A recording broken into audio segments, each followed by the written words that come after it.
Today, just briefly, I'm going to talk a little bit about myth.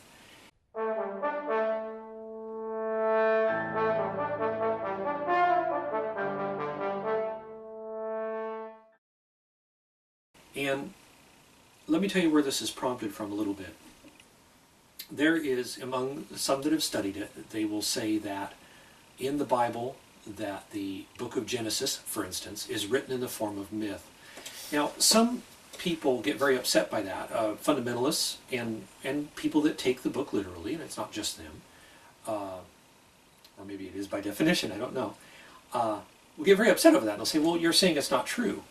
So I want to try and address that, and not because I'm going to talk about the book of Genesis in particular, but sometimes we have the attitude that, oh, it's a myth, let's throw it away. Because what's the point in having myths? It doesn't make any sense. It's not true. Why would I care about myths? Why would I even want to pay attention to this? And the thesis for this is going to be that, in fact, a myth is capable of communicating truth in a way that the facts cannot. If you want to understand the atom, a myth may not be the best thing. Or is it? For a lot of years, certainly when I was growing up, we were taught that an atom was like a little solar system. The solar system, and there are certain similarities. Here is the center with electrons in surrounding orbits. And then if you look at a book later, it stops using the idea of those orbits, and we still talk about valences and all that sort of thing. But then they started talking about them being clouds, and there's a probability, you know, that, well, it's here, and there's a charge and everything. But the fact is, we really still don't exactly understand. We have models that work. Stephen Hawking really did a good job of presenting this once, that there's times that a description may not factually be right, but the description works. It allows us to understand the concepts. It allows us to manipulate that thing, to understand the reality sufficiently well that we can work with it, we can predict its behavior, we can do the things we want to do, but we know that our model is not necessarily factually accurate. Well, in a way, that's not very far off from what I mean about myth. But to understand myth, let's go backward. When we want to describe something, sometimes we use similes. The one that first comes to mind is, my love is like a red, red rose. Okay, we use the word like, or as, to say, I'm going to tell you that this is something, but it's really not. It's just the thing I'm using as a symbol for it so that you can understand what I mean. My love is like a red, red rose. Okay, it's beautiful, it's vibrant, red is a passionate color. I mean, there's a lot of things that a rose evokes. But when he says my love is like a red, red rose, no one is going to say, oh, well, your love has thorns. Well, actually, yes, they probably will, because maybe that's implied. The idea, though, is that it is not literally a rose. We're not talking literally here. We're talking in terms of a symbol. Now, we go from simile, which is like, or as, to a metaphor. In the metaphor, we don't say, my love is like a red, red rose. We say, love is a rose. There's a Linda Ronstadt song that was written by somebody else, I can't remember who, that goes, you know, love is a rose, but you better not pick it. Okay, love is a rose. Is love really a rose? Love is not a rose. It's like a rose? Well, not exactly. It's a feeling. It's an emotional thing going on. Roses are flowers, you know. But love is a rose. We understand what that means, and it evokes an emotional response, and that works. And as we move from simile to metaphor, in a sense, the truth becomes more stark and more powerful, and really works better at communicating what we're trying to do. If you're trying to bring a feeling out or an understanding out in someone else, using a metaphor is very, very powerful. Okay, so when we come to the next thing, could be an allegory. And that's where it's maybe more complicated what we're trying to express. And instead of saying it in a very short term or picking one symbol or one thing and saying this is a symbol for what I mean, it may be multiple symbols arranged in a story in a way where each element of the story or each character or some thing in a story represents some particular thing. So you could have something where there's 4 companions on a journey. Actually, let's take 4 companions. I like Star Trek. Call me what you will. I like it. I'm not a Trekker. I'm not nuts to the point. I don't go out. I'm not starting. If this is bad, if you do, I'm sorry. But I don't wear the costumes to go to the conventions. I wouldn't mind going sometime and hearing somebody speak. Maybe. I probably don't go that far. But I do like Star Trek, and I like Star Trek because it is arguably allegory of a sort. In that each of the characters, the main characters that we usually think of, Captain Kirk, Spock, Bones McCoy, and of course the engineer, Scotty. Each of them represents something, and you can put them together in a situation, and in a sense, the 4 of them represent humanity together. They represent what it means to be human together. So, example, in a given situation, there's some creature that is eating everybody. Spock will take the logical approach. That represents the rationality of human beings. Captain Kirk will be more likely to take the aggressive, let's get this thing solved, let's fix it, let's kill it, let's do something. But he wants to go after solving it and leading and making it happen, and he's driving. Bones will be the compassionate one, and the doctor. He'll be compassionate and think, well, wait, maybe we should reason with it. Maybe it's not, it's not our fault. Or he'll be the other way around and be emotional and feeling for the crew and saying, you can't just sit around here talking. You got to go get rid of this thing before it kills everybody, Jim. That kind of thing. And of course, Scotty's just there to do the technical part. He represents that wonderful engineering, inventiveness, ability to work with things and invent and make them happen from a technical point of view. The part of humanity that uses tools and advances beyond and controls nature instead of being subject to it. Okay, we'll go off on a whole thing on that someday about controlling nature and whether or not that's possible, desirable, and where it's led us. But the point is, these 4 together each represent facets, and not rigidly in this case perhaps, but they represent facets of humanity. And we can tell a story using those characters. Of course, there's fan fiction where they do it beyond what the series had. But there's that kind of thing, and it's really very interesting the way that that's been done. And it was a way of communicating things that Gene Roddenberry, the founder of Star Trek, the creator of it, thought were important. When he wanted to tell a story about human nature or about life or what he thought life ought to be like, he would use these 4, maybe somebody would call them archetypes, but these 4 characters, and he could allegorize based on that. And that gave a higher capability of truth. And that's my thesis, is that it is able more effectively to communicate a truth than if he simply sat down and said, nuclear war is wrong, nuclear weapons are wrong, the idea of having an arms race is wrong. He would instead tell a story, and we're less likely to reject his point of view if we disagree with it, because the story draws us in, and we don't know right away what the story's about.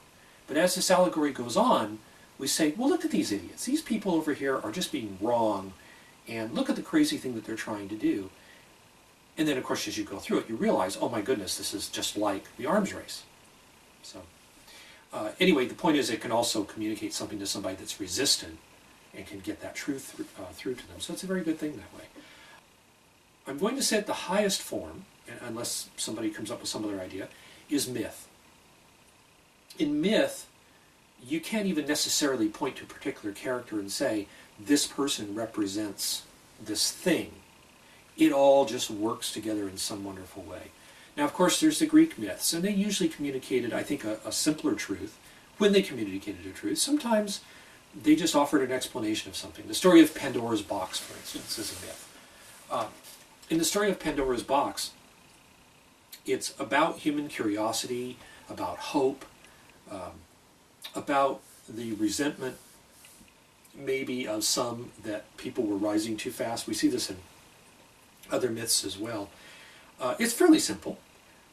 With other myths, it can be quite complicated. And of course, one of my favorites is The Lord of the Rings by Tolkien. And in there, this is myth that in many ways broke rules very effectively, very beautifully. It's a powerful story, and people really don't realize. I mean, the action and everything is excellent. The movies I thought were really good. I watched the original versions, the long versions. I liked it all. But the thing I liked about it was the myth, the idea that he created an entire world, and this is what you do in a myth. You create an entire world and communicate great truth for it, through it. Now, Tolkien's case is very special. Tolkien was a soldier in World War I and saw many of his friends die and was horrified by that. Mordor and the areas, the whole situation around Sauron and everything was very much like the no man's land in World War I that Tolkien would have known about. But the other thing, the good versus evil, one of the most powerful things about Tolkien's Lord of the Rings, and taking the Hobbit into account as well, there's a wonderful story to the whole thing about how he got to all this. Maybe I'll tell that too. But one of the things about it is that when he told this story, he put a lot of very, very good characters. Really, the only thoroughly evil character is Sauron. Everybody else, Saruman is really kind of a victim. He's corrupted, but Gandalf even says that Sauron originally was great. He had fallen from greatness. And some of us can relate to that sometimes, that we really were doing well and then we don't do so well. But in Sauron's case, of course, he was just bad all the way through. Saruman, not so much. Denethor, another character that you might see as being a villain. But in fact, Denethor was a custodian. He was somebody that was there to do a job until the rightful king should come, and he got carried away. Well, these things all say something about the human condition. In both the cases of Saruman and Denethor, both of them were people in positions of high responsibility, who carried a lot of weight, who had great responsibility, who were carried away with it, so that the saying, absolute power corrupts absolutely, becomes true.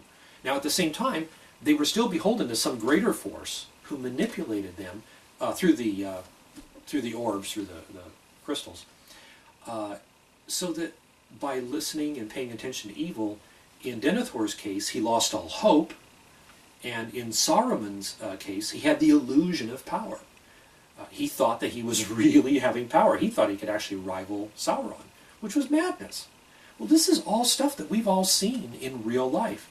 We've seen a president who got carried away and thought he could get away with things he couldn't, and whose fear overtook him. I mean, Richard Nixon, a lot of that was fear, that he was really a brilliant man, had tremendous knowledge, but his fear got the better of him and he couldn't do it. A little aside here, I mean, if you look at the Star Wars saga, look at the stuff with the whole thing of fear, that fear causes a person to go wrong. Very much connected. Was George Lucas thinking of Nixon? I don't know. But it doesn't have to look at Nixon. There's lots of people that have seen this, and fear can do bad things.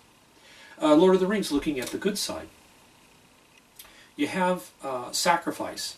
Gandalf sacrifices himself to the Balrog. You have, over and over again, he puts himself into harm's way when he doesn't really have to. He does it for the love of the Middle-earth people. Aragorn, wonderful, wonderful character that way.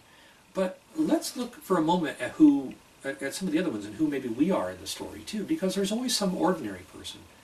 One of the things about it that I thought was fascinating was Frodo himself.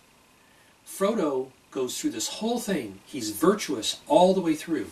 But you can see that the ring is getting to him, and he's becoming more curt, and sometimes even fooled into not appreciating Sam, and leaves Sam behind.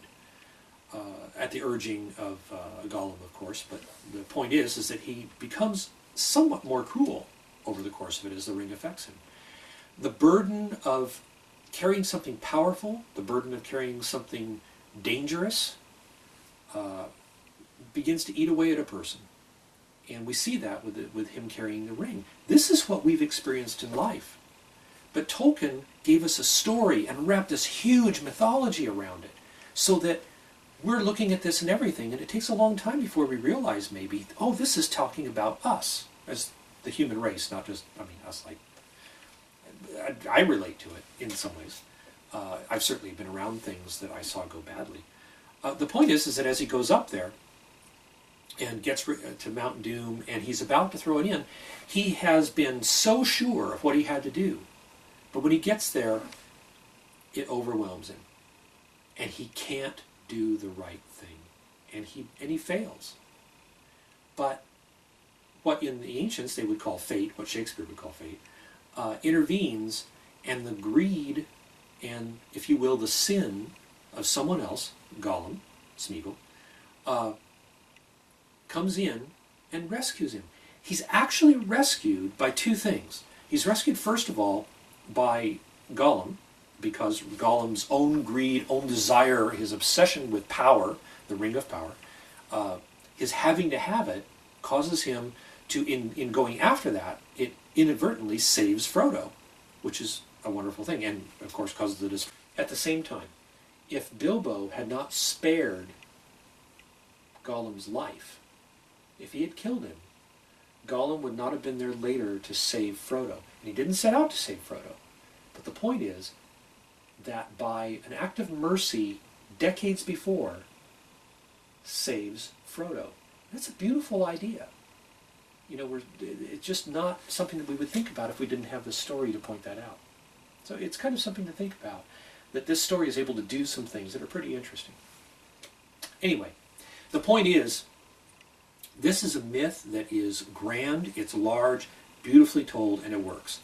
I think I can make an equal argument for, I mean, not that it's on the same level, but Star Trek, Star Wars, probably some other things that you can think of that are epics of a kind that work as myths. So then the question is, okay, let's go back to the initial premise, that a myth tells the truth in a powerful way. This is not telling us how the universe works, I mean in the sense of mechanically. It's telling us what life is like. It's telling us about ourselves. And a myth can do that really well. So now if we go back to the original story, like with Genesis, and somebody says, well, Genesis is told in the form of myth, it means don't get caught up in the facts. Don't get caught up in, is this a scientific description of the creation of the world? Is this a scientific description of a flood? Is this a scientific description of how people came to be? You know, is it either Genesis or evolution? No, it's myth. Evolution can tell you the mechanics. It can tell you the physics. It can tell you something about why one mammal looks in its bone structure somewhat similar to another mammal. You know, it can explain some things like that. But it can only explain things in a factual, rather direct, physical way, but not the meaning. Ultimately, Genesis, or several of the other things that are in the Bible, and various other stories around, are Genesis in particular, is a love story. It's God communicating his love for humanity and telling us about ourselves in a way, what we're like. The fall of Adam and Eve has been repeated so many times in our lives. And you could go off in so many different directions. There's one theologian, Jewish theologian, or I guess you would call him a mystic, but certainly a very wonderful person. And I remember that he said that Adam and Eve wanted to know their own goodness. Well, then you follow that theme for a while, and you read the myth again with that idea that they wanted to know their own goodness. Well, do we ever do that? Do we ever get in a position where we want someone to tell us we're good? Or we want to see our own goodness. We want to know that we're really, really good. My eldest daughter was talking to me the other night, and she's telling me about she took the kids to Disneyland, and that, afterward, or taking them on some of their outing, I hope she doesn't mind my telling the story, that she would ask and say, well, did you have a good time? And if right away maybe they would say yes, but later on they'll go, well, no, this was a problem or that was a problem. They're really little. And it's kind of become a pattern that some of the time this will happen. And, it's kind of frustrating. And I said, well, do you need the validation? I mean, in a sense, and she's a wonderful person, but she wanted to know, she wanted to hear from them that she was a good mommy. That she wanted that validation. She wanted to know, am I a good mommy? Because that's what the question is sometimes. It's not, we don't say, am I a good mommy? Am I a good daddy? We say, did you have fun? Of course they had fun. They went to Disneyland. They laughed, they played, they had a great time. They now they're tired and they're cranky. And you ask them, did you have a good time? And the answer is no. But the point is that sometimes we do want to see our own goodness. And if you look at the story that way, then it makes sense and it tells us about ourselves. Now you can also look at it that how many times is it that we have everything we want and but there's something we can't have, and then we just drive ourselves crazy and we almost kill ourselves trying to get that one thing we can't have. Well, that sounds a little bit like the story of the fall in Genesis too. There's so many ways it can go, and you can only go that way if you see it as myth. If it's taken literally, that limits the amount of truth. And if it were told in a literal way, it limits the amount of truth. What's interesting is that things are told less in the form of myth through the Bible, and I think this is probably going to be true for humanity as a whole. If you looked at all the literature of humanity over the last 4,500 years, I don't know, something like that, if you notice, it's becoming more literal. It's closer and closer and closer to fact, to the point that we almost just want to say it has to be fact. It's a funny thing is that the birth of the novel, at least in the West, was something that was a little tricky, because to the Puritans, a novel could be a lie. Now, if you made it instructional, like in the case of Robinson Crusoe, for instance, which is one of the first, and this was a concern. If it isn't true, it was a lie, and if it's a lie, maybe we burn him at the stake. So you could get in a lot of trouble writing a novel back in the old days. But gradually the idea came out that you could make up a story, but they still tended to stay in real terms a lot of the time. Now, what I thought was interesting was with science fiction. Science fiction is myth. I mean, it can be done very well, and you may or may not get the science accurate. Somebody once said, it has to be science and it has to be fiction. It has to be good science and good fiction. Well, maybe not. But the point is, speculative fiction or science fiction can be myth, and it can be a way of communicating something. Isaac Asimov's Foundation trilogy, I really enjoyed it, especially the first book. But the first three I really enjoyed, the ones that he wrote early on. And in the Foundation trilogy, over and over again, he hits human nature right on the head and tells us about ourselves. He tells us about how it isn't the individual things that matter sometimes in history. There's these trends and these overarching movements that are happening. And in doing that, he's telling us how we work. And it's true. There's a lot of things that they get going. McCarthyism, Nazism, some of the utopian movements. There's just a lot of stuff like that they were large movements, and the actual individuals were less important in terms of what they became and their effects and everything else. It was the fact that it was a mass of people moving in a direction, and Asimov dealt with that. He talked in there about religion, or science becoming a religion. And some of that we're seeing now. If you're watching this on your computer or your phone, do you really know how it works? I mean, do you really know? I mean, this is my thing. I do technology, so okay. Some of it, but there's a lot that I don't know. I go down to transistor level, that's about it, but quantum theory and stuff like that, a lot of that stuff I haven't really kept up on very well. Most people are using technology without really understanding it. That puts it very close to magic. Kurt Vonnegut in Cat's Cradle. There's a place, I think it's Cat's Cradle, unless it's Slaughterhouse-Five. No, I think it's Cat's Cradle. And it's something in there was described as science is magic that works. Science is magic that works. It's still magic. I won't give you the crude term that we used to have in technology, but it had to do with magic, and some of you will know what that means. But the point is that myth is alive with us in science fiction. It's still here. Some of the really good movies that are out, maybe Interstellar, maybe was a little bit myth in the way it was written. You can probably think of some other ones too. But the point is here, they communicate truth, not in the sense of factual, if you will, mechanical, physical truth, but truth about human nature, truths that are of practical value in evaluating our lives, in understanding people, the interaction between people, and the way that humanity works at the whole and down even to the individual level. So the next time that somebody says, that's just a myth, just remember they're saying, it's just truth. Thank you very much for joining me. Take care.